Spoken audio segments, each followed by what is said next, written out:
Hello, I'm Patricia, a 32-year-old. My early years were shadowed by the loss of my mother, a wound that deepened my bond with my father, who single-handedly ensured my every need was met. This profound loss made me cautious about my emotions, and for a long time I thought I might remain single. But then I met Peter, a caring and persistent gentleman who is now 34. We were introduced by a friend who was concerned about my prolonged singlehood. After a year of gentle courtship, Peter proposed. Now, as we prepare for our upcoming wedding, I recall a distressing incident at our wedding reception. My in-laws, under the influence and oblivious to the murmurs of the crowd, confronted me publicly. They demanded that I prove my financial worth to the family by contributing $5,000 monthly as an additional support, which is half my salary, asserting that it was too late for objections since I was already marrying into their family. I was stunned by their audacity to voice such demands at what should have been a celebratory event. As I stood there, my face drained of color, my father intervened. Taking the microphone from them, he sternly reprimanded my in-laws, reminding them of the embarrassment they were causing themselves. This episode not only shocked me, but also reinforced the cautious approach I've always taken with my relationships. Despite the love and support from my father and Peter, navigating these family dynamics has been a new challenge for me. Peter and I began dating, and from the start, his kindness and attention made me truly happy. He became so significant in my life that I couldn't help but envision a future together. When he proposed, it was clear we were on the same path. Peter always knew just what to say to ease my doubts.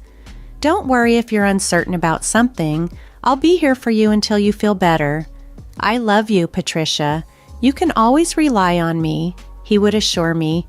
His promises and presence brought a comforting warmth that only deepened my affection for him.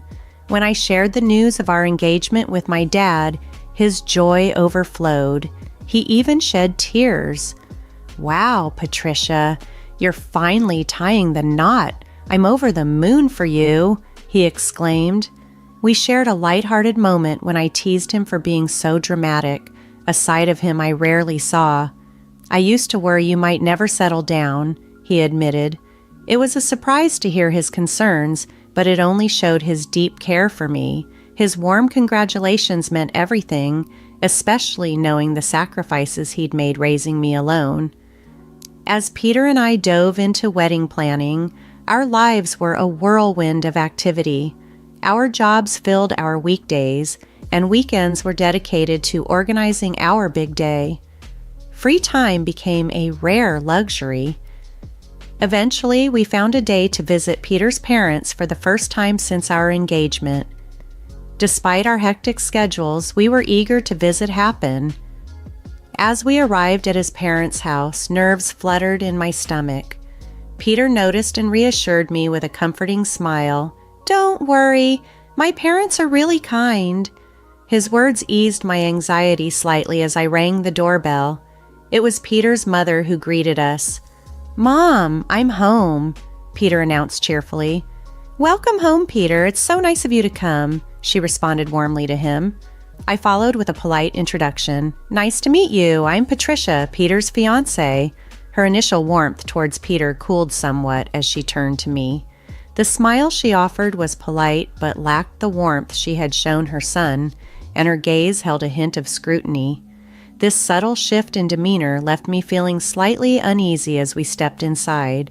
Peter's mother guided us into the living room, where her reserved manner persisted. With a tone more interrogative than conversational, she began, "Patricia, I'm curious about what you bring to the table. Peter is our treasure, our only child.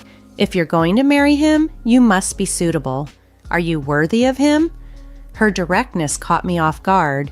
I hadn't expected such a frosty reception from my future mother-in-law, and found myself struggling to respond. "Remember, you'll be joining our family. Are you prepared for that?" she continued.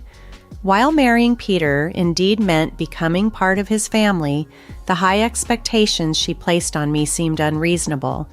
Peter's family wasn't a prominent or influential dynasty, and I wasn't even going to live with them. I disliked the pressure of these questions. As I pondered a response, she grew impatient with my hesitation and sharply scolded. "When I ask you a question, answer promptly. You're being rude." Her voice escalated as she pressed, "I want to know if you're ready for this." Feeling overwhelmed, I managed to reply, "I hope that Peter and I will support each other in our marriage." Her response was dismissive. "That's such a naive thing to say. Your job as a wife is to support Peter. You clearly don't understand the basics." Peter's father, sitting nearby, intervened. "Honey, please calm down." He apologized to me. "I apologize, Patricia. I hope you weren't too upset by my wife's words." "It's okay," I replied, trying to keep composed. I understood that Peter's mother was protective of her son and might have spoken out of haste. Just then, Peter's brother entered the room. His gentle tone momentarily eased my nerves until he added, "What my wife says has some truth to it. What concerns me is that you come from a single-parent family." Confused and a bit hurt, I asked, "What do you mean by that?"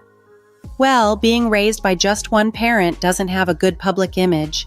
We can't exactly be thrilled about someone from such a background becoming our son's wife, can we?" he elaborated. At that moment, I couldn't hold back. "Wait a minute. What's wrong with being raised by a single parent? My father worked incredibly hard to raise me alone. I am ungrateful for my upbringing and proud of my father. Growing up with one parent doesn't diminish my worth." The room fell into a tense silence as I stood my ground, feeling the weight of their judgments yet firm in my values. Peter's parents had an old-fashioned perspective that was apparent as they questioned my capability to be a good wife, citing my upbringing as a single parent.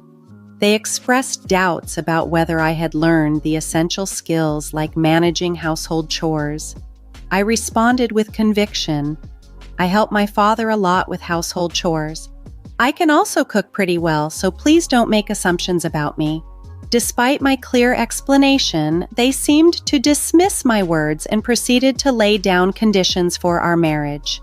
"We'll allow you to marry Peter, but in return, you must promise to prioritize us because we are Peter's parents. Can you promise us that?"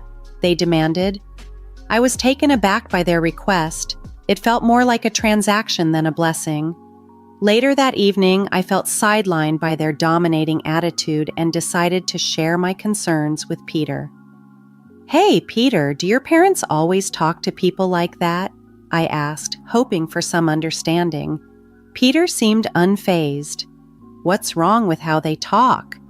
I was surprised that Peter didn't recognize the issue. "I mean, the way your parents talked to me and what they said," I explained further. Peter dismissed it casually. "Oh, really? They were just discussing whether you're ready for marriage." I understand they're concerned, but I felt like their comments were a bit too much. I persisted. Peter's casual response surprised me. "Really?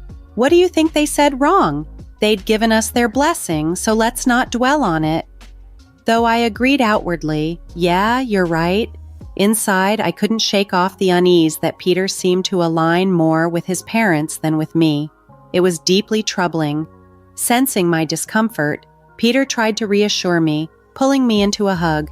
"Patricia, you don't have to worry so much. My parents are just a bit upset because their only son is getting married," he explained. Though Peter's words were meant to comfort me, they didn't fully alleviate my feelings of being misunderstood and somewhat alone in this new family dynamic. I was left wondering how we would navigate our future together with such different expectations from his parents. Peter tried to ease the tension by suggesting his parents simply wanted what was best for us. They just want us to have a strong marriage like theirs, and that's why they might have come off a bit harsh, he explained. I tried to see things from his perspective, acknowledging that perhaps they held high expectations for us. Nevertheless, I couldn't shake off the discomfort caused by their criticism of my upbringing. I believe that our marriage should be about us and our mutual respect, not solely about seeking their approval. As I grappled with these thoughts, the wedding day arrived. It was a profoundly emotional moment to walk down the aisle with my father, who had raised me by himself. As Peter and I exchanged vows and rings to the sound of applause, I felt an overwhelming joy, realizing the significance of the commitment we were making. At the reception, the lively atmosphere and the congratulations from friends and colleagues made it a truly memorable day. Despite the initial misgivings about Peter's parents, the joy of the day made me glad we had gone through with our plans. After the ceremony, we looked forward to officially registering our marriage.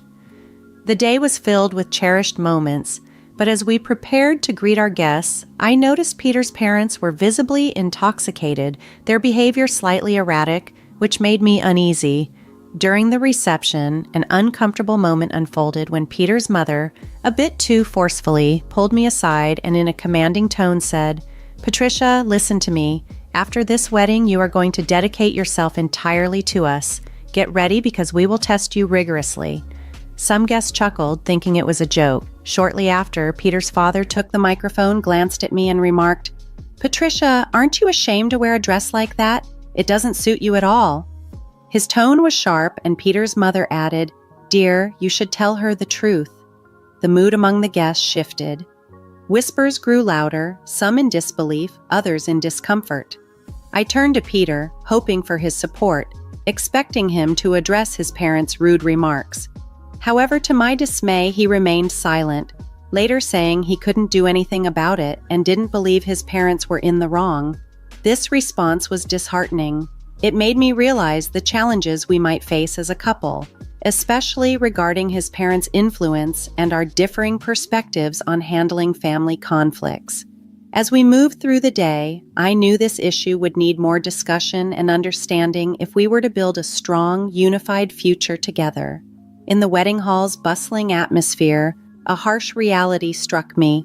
Peter would not shield me from his parents' harshness in the future. The situation escalated quickly when my in-laws, under the influence and unabashed, continued to berate me with unreasonable demands. "Well, you're married now, but to be part of this family, you need to prove you have enough money," they announced, adding, "After you register your marriage, you should give us a few thousand a month and your entire bonus." Their words left me stunned. Such audacious demands at our wedding reception were the last thing I expected. As I stood there, my face pale, my father stepped in, his voice firm yet respectful as he took the microphone from them. "Enough of this. Don't you realize how inappropriate this is?" he challenged. Peter's parents shot back defiantly. "Why are you interrupting us while we're talking?" They sneered further. "I knew this woman's father was no good. Single parents are never any good." Angered by their cruel words toward my father, I felt my temper rising, but my father remained composed and responded, "You're even worse than I thought. Refusing to meet me just because I'm a single father is shameful."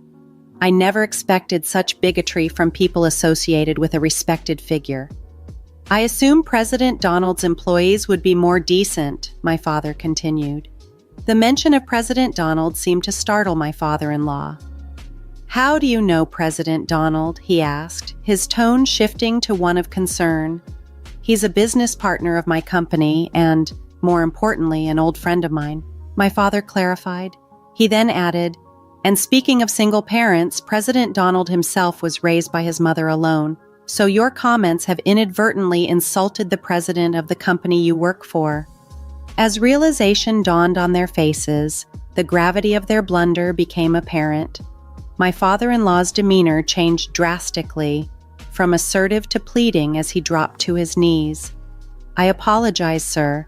Please don't mention this to the president," he begged. His earlier bravado evaporated in the face of potential consequences. This sudden shift in their attitude marked a turning point in the evening, highlighting not only the thoughtlessness of their earlier remarks, but also the underlying respect my father commanded. As the night continued, I was left contemplating the complex dynamics of our newly extended family and the role I would choose to navigate within it. Amid the unfolding drama, my father-in-law looked utterly defeated, and the guests couldn't help but react, some with laughter, others capturing the moment on their phones. My dad, standing by his principles, replied firmly, "Apologies can't undo what's been said." He then approached me, asking quietly if I wanted to leave with him. I nodded, taking the microphone from Peter's hand. "Thank you all for the entertainment, but there will be no wedding," I announced resolutely to Peter, his parents, and all the guests at the reception. "I will ensure that the gifts and contributions for this occasion are returned." With those final words, I exited the hall alongside my father. As we left, I caught a glimpse of Peter and his parents, their faces marked by dismay, while their relatives quickly gathered around them, expressions filled with concern. The repercussions of that night were immediate. As I returned the gifts and explained the situation, many guests expressed their sympathy and commended my father and me for taking a stand against such unacceptable behavior.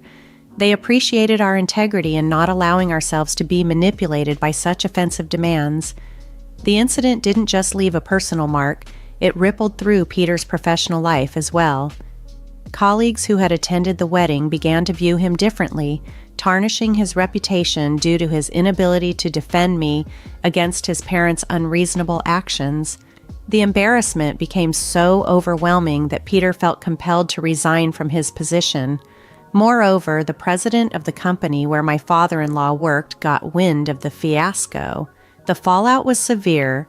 Peter's father was demoted and transferred to a less prestigious role in a remote countryside office.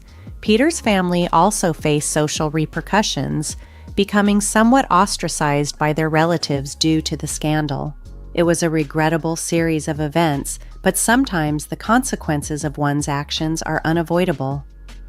In the aftermath, I've been focusing on rebuilding and strengthening my relationship with my dad. We've been spending more quality time together, finding solace and reinforcement in each other's company after navigating such turbulent waters.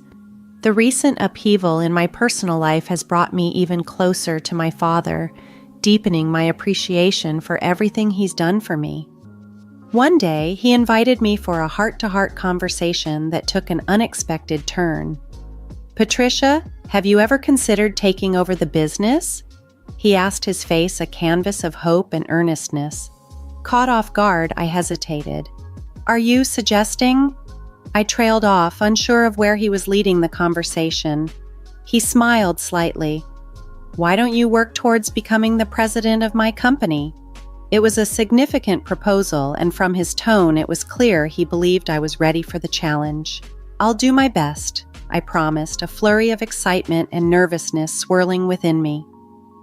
After reflecting on my recent experiences, I decided to focus on advancing my career at my dad's company, setting aside romantic pursuits for the moment. I aimed to prove to both myself and my father that I could excel and perhaps even become a great leader like him. Currently, I am fully committed to learning all aspects of the business.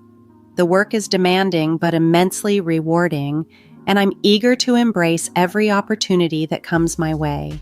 The ordeal at the wedding underscored just how unreasonable Peter's parents were, turning what should have been a beautiful celebration into a spectacle. Fortunately, since the marriage was never legally finalized, I avoided a potentially disastrous entanglement. Now free from marital commitments and in-law complications, I can concentrate solely on my professional ambitions. It's liberating to have found such clarity after a tumultuous period. I'm optimistic about the future and thrilled about the prospect of leading the company one day. Thank you for taking the time to follow my story to its conclusion. If you found something meaningful in it, please consider subscribing. I look forward to sharing more updates and insights with you in the future.